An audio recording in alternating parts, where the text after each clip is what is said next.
Sir ಚಂದನ ಇವಾಗ ಕೌಕಾಸಸ್ ಯೂನಿವರ್ಸಿಟಿಲಿ admission ತಗೊಂಡಿದ್ದಾರೆ. ನಿಮ್ಮಿಂದ ಅಟ್ಲೀಸ್ಟ್ ಒಂದು 6 years ದೂರ ಇರ್ತಾರೆ. ಸೊ ನಿಮ್ಗೆ ಹೇಗೆ ಅನಿಸ್ತಿದೆ?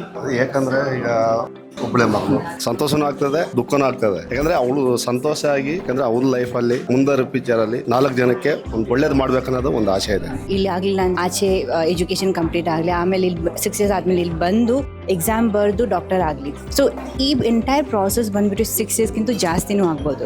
ಸೊ ಆ ಧೈರ್ಯ ನಿಮ್ಗೆ ಹೇಗೆ ಬಂತು sir that she will be able to do it ಅಂತ? ನಮ್ಮ ಕುಟುಂಬದಲ್ಲಿ ಯಾರು ಡಾಕ್ಟರ್ ಆಗಕ್ಕೆ ಬಂದಿಲ್ಲ. ನಮ್ಮ ಇದರಲ್ಲಿ ಅವಳೇ ಫಸ್ಟ್ ಕಳಿಸ್ತಾ ಇರೋದು. ಹಂಗಾಗಿ ಅವಳು ಚೆನ್ನಾಗಿ ಓದಿ ಡಾಕ್ಟರ್ ಆಗಿ ಬರ್ಬೇಕನ್ನೋದೇ ಒಂದು ಆಸೆ. So as you said, like you will be the first person to become a doctor in your family. Okay, so our first member of the family ಅಂತ ಹೇಳ್ತಾರಲ್ವಾ, so that will be you. So ನಿಂಗೆ ಹೇಗೆ ಅನಿಸ್ತಿದೆ? ಖುಷಿ ಆಗ್ತಿದೆ ma'am. ಯಾರು science ತೊಗೊಂಡಿಲ್ಲ, ನಮ್ಮ family ನಾನೇ ಮೊದಲು ತೊಗೊಂಡಿರೋದು. ತುಂಬ ಖುಷಿ ಆಗ್ತಿದೆ. ನನ್ನ ತಂದೆ ತಾಯಿ ಕನಸು ಈಡೇರಿಸ್ಬೇಕನ್ನೋದೇ ಅದೊಂದು ದೊಡ್ಡ ಡ್ರೀಮ್.